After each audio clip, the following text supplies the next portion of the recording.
Next up, we're going to review the new series on Netflix, Hollywood, which was done by Ryan Murphy. Supposedly, Ryan Murphy has given $300 million from Netflix to carte blanche. And this is one of the things he started to come up with. This town's all about dreams. And some of my customers don't just come here for gas. What's the password again? Dreamland. Dreamland. I want to go to Dreamland. You get in the car with them, have a drink maybe. You know, sometimes you have to service them. No, I came here to be a movie star. And Jim, do you want to give a little overview of the series? So the series is centered on the sort of the golden age of Hollywood. Post-war, and it basically follows a group of young creatives trying to make it in Hollywood. Effectively, the main person that we follow at the start is a young hopeful actor called Jack Costello, and he has moved to Los Angeles with his wife and is looking to make it as an actor. I think we meet him in the initial stages when he's outside Ace Studios trying to get cast as an extra. So it follows him and various other characters in trying to make it, and in particular, as the series develops, get a film made. And it tries to have a bit of a comment on how accessible Hollywood is and some of the challenges that people face, even to this day, through the lens of that period. Now, as the series goes on, this isn't really much of a spoiler because I think this has been written about quite a bit. As the series goes on, it starts to go into kind of like an alternative history type route. So there are fictional characters in this. There's Archie, the screenwriter. There's Camille, the actress who is in a relationship with the director of this film that develops, and then obviously Jack, as I've mentioned. In between there are real life characters mixed in. So in particular, there's quite a prominent role for Rock Hudson, played by Jake Picking, who very famously was a closeted gay man throughout his career. It didn't come out until he died that he was homosexual, and that is not the case in this series. It's kind of looks at a relationship he has with a fictional man and kind of how that then plays into it. And then there's kind of an antagonist role for Jim Parsons of Big Bang Theory fame. He's playing a sort of an agent and producer called Henry Wilson, who was very infamous for being a very disagreeable character, shall we say, and really kind of taking advantage of a lot of his clients and, you know, blackmail and, all sorts of shady dealings to get what he wanted in the industry. So basically it follows that story. It follows this kind of like this group of young creatives who, for various reasons, whether it's sexuality, race, various other reasons, encounter quite a lot of barriers in the industry. And it follows them through the making of this film right up to basically at the end an Academy Awards ceremony. So that's basically what it does. It's quite lavish. It's quite soapy. And yeah, that's really what it does. I'm interested to see what you folks made of it, because it's not. I have thoughts. I'm sure you have thoughts. Yes. And reading the critics' different reviews that I had seen, as I was watching the series, I was just dying to see what people were writing about. I think there's been a lot of negativity in terms of like critical review of this. Not to say that I I personally think that, there's flaws, and it's, sometimes I was enjoying it and sometimes I was getting into the story. And I think it particularly had to do with some of the actors. Like, I really love Patti LuPone, and she plays this really, obviously some really big actors who are there. Queen Latifah is playing Hattie McDaniel, and you have Mira Sorvino, and so there's some really amazing, there's an amazing cast, and, putting them in these lights and this, kind of 40s background, and it's quite lavish and fun. So some aspects, it was fun to be in that space for a bit, but sometimes the dialogue and some of the acting was quite hokey, and it quite wasn't hokey. great. Yeah, Quite hokey. Is that an American quite or a British quite? It's probably in between because I've lived here for a couple of years now. So I would just say that my dislike of it is way less than perhaps what I've read from critics like RogerEbert.com. I don't remember who it was, gave it like a 1 star, but then gave Tiger King like 4 stars, and it's just, to me, is it really that bad? That's my first impression. So I'd like to hear what you guys think. I mean, I've watched only a handful of episodes, so I think my view on it is only to an extent. But it's a really bizarre one, seeing how much the public have lapped it up. But I think what it does very well is that it's got the Ryan Murphy stamp all over it, like it's how much influence from Glee and American Horror Story you can see like wiped all over it. It's got that typical thing where the characters are like kind of presented and they're glossy and they're shiny and you're kind of interested in it, and he teases you into a little bit of the backstory but then kind of sweeps them away, skipping down into whatever happens in their story next. And it doesn't quite get to the depth that it should do because it's a really pivotal time post-World War II in cinematic history. And it's made to seem like, yeah, the land of hope and dreams, and it gives back the audience their perception of how Hollywood is. They think it is still kind of glitzy and glamoury, and it doesn't delve into the issues of how a lot of people are struggling with money at the time. It kind of, when he's looking to kind of get a mortgage and stuff at the beginning, it kind of tiptoes towards it, and then it's like, okay, now on to the next thing. And I think that's where critics are kind of very dissing of it. They're like, for someone who's been given the budget and dealing with a really important storyline, they're not going quite into it. And it's a shame because I think Ryan Murphy, especially when looking at queerness in cinema, he's been a really important voice in it, especially in TV shows and stuff. And I just feel it like lets it down a bit. And also they had like David Klotz in with who was, I think, did the music editing on it. It does that really clever thing where he worked on like Stranger Things, Iron Man, Game of Thrones, so he's a really notable editor. And what happens is the music carries along the storyline. Every time you think you're gonna have a second to think about it, you're like, right, here's this lovely, brilliant jazz, it's uplifting music, you feel really good listening to it, and you start to lose the focus away from it. So I think it should have been done better by somebody who's got the ability to tell this story, and it just doesn't quite work, which is a real shame. Yeah, it's because I'm kind of divided, even in myself on this, in that I don't think this is normally my cup of tea. I don't think it's all that amazing. I think it's got some good performances in it. I think it's got some very hammy ones as well, which are, and some that are just really not that great. It also falls into that trap of, generally when you're watching a TV show or a film where they're producing a TV show or a film within the TV show or the film, they always uniformly look dreadful, right? This doesn't change that at all. The main thing for me is that as the story progresses and you get into this alternative history, and this is the only part where I have a real issue with it. Beyond that, I think it's quite a well made thing. I think it looks very good. It's got a lot going for it. And in particular, I actually think Jim Parsons as Henry Wilson is superb. I actually think he's really quite good as this really, really skeevy guy. It's excellent casting against kind of like what you would probably consider his type, and I think he does an excellent job with it.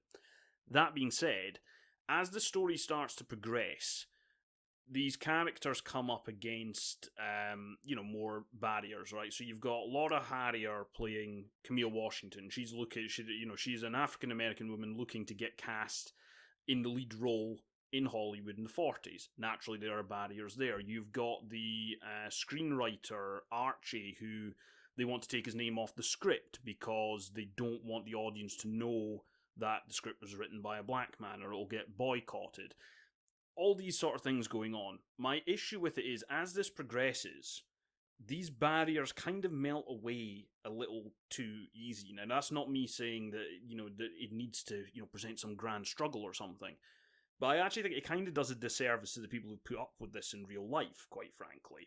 There's one scene where, spoiler alert, Camille Washington, right, the actress who's in the film within the film, she's nominated for an Oscar towards the end of the series, and she goes into the theatre to attend the ceremony, and as a black woman, she is denied entry to the theatre.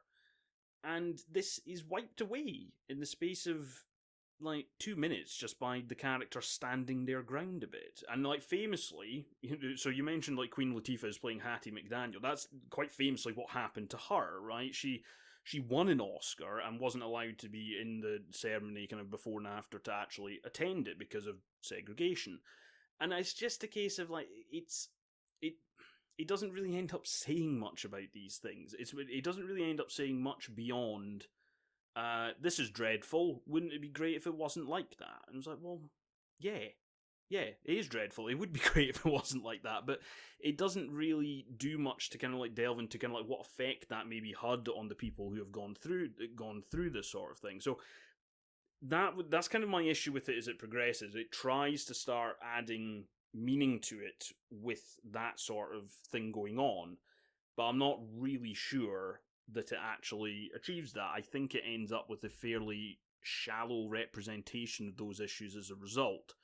And then, of course, and like part and parcel, this, as you can guess, is probably like the idea of Rock Hudson's sexuality plays into this, and the characters are all kind of they kind of come together because they're working at this gas station, which is basically a front for a male prostitution ring, effectively, and it has knock-on effects there. It's nice, but it's nice in a way that is quite shallow, and I think trivializes quite a lot of issues. That's my major issue with it. But the thing is, that doesn't really surface, in my opinion anyway, it doesn't really surface until the latter half of the season when it starts to go into this, this kind of what-if scenario. So for me, it has its plus points, but it became a little bit more trite as it went on, just because I don't feel it added a whole lot of depth to those issues and scenarios, really. I don't think it trivializes it, like, in its intent at all. I think in a lot of ways that it's this, that the premise I think it perhaps trivializes it to you because of its execution. So it certainly didn't.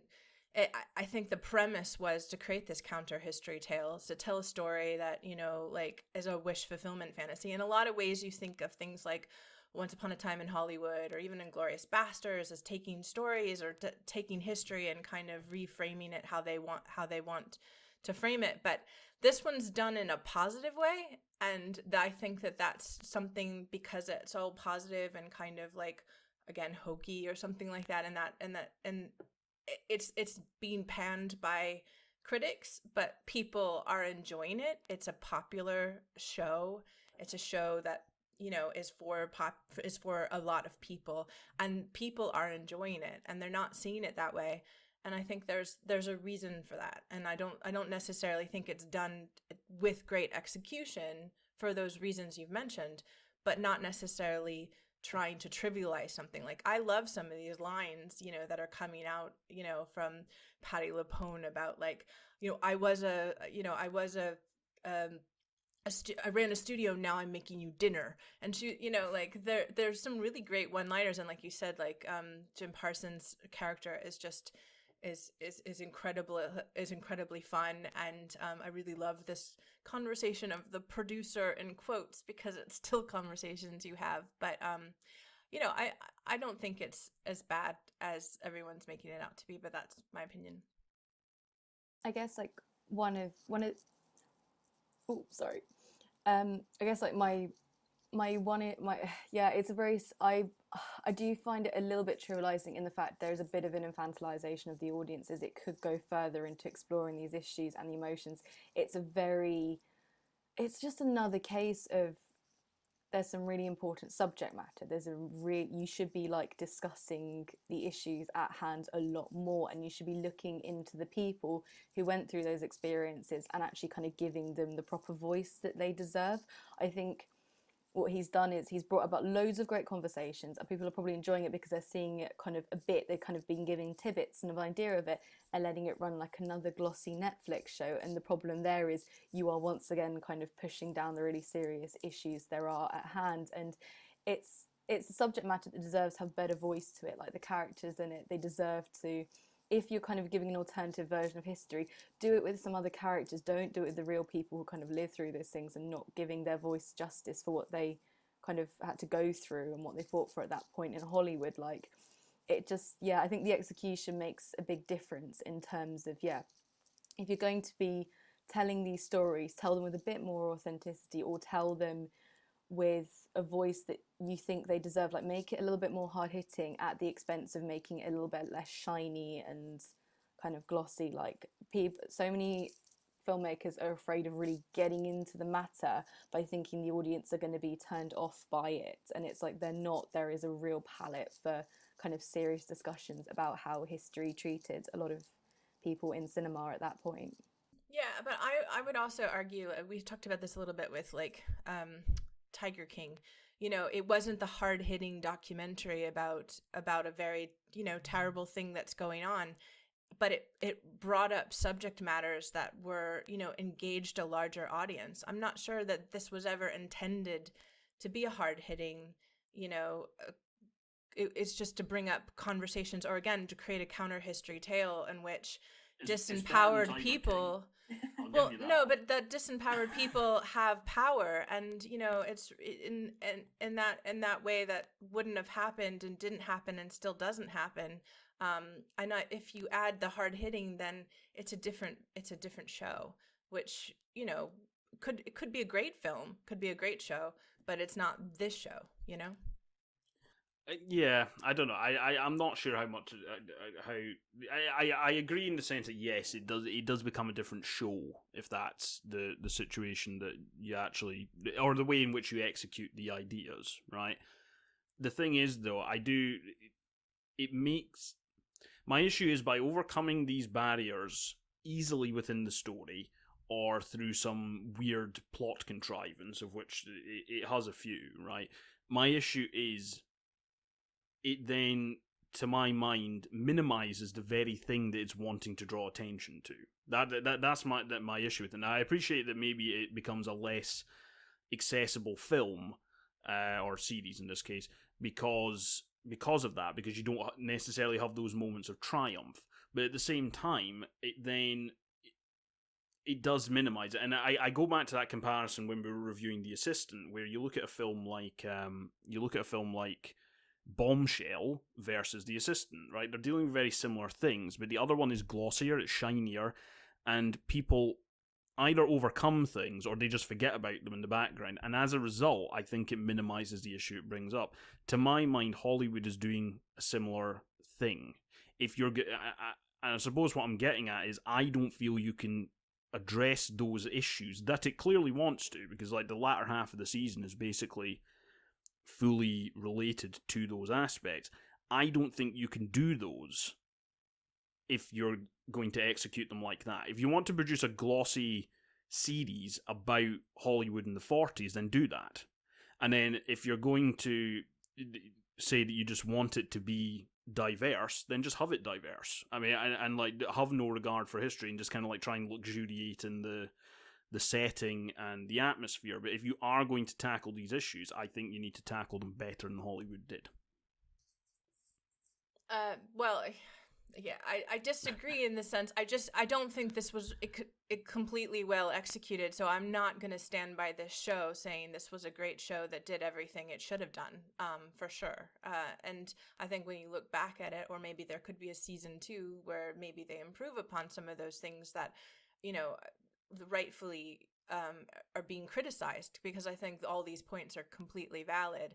I do think that there is a space where you could have something like this that was a little bit more positive in trying to create this counter history tale, and I think that's the premise is there is a possibility of that to work. You know, there's lots of possibilities in making shows and films. It just wasn't done completely effectively. Yeah, I think like to finish off like with another analogy, like in terms of like if you want to try and have diverse characters, let's say, like one series that actually comes to mind, it's another Netflix one, is actually Sex Education. Now, and that to me, I find it a very strange show at first, because it's kind of this weird kind of amalgam of an American school in Britain, and like the cast is very diverse, probably more diverse than the semi-rural setting in Britain it seems to be set in. But because they generally create the characters quite well and you're invested in their dynamics, it doesn't matter. It's more like you're invested in those characters. I think Hollywood tries to get you to invest in the issues that those characters face rather than the characters themselves.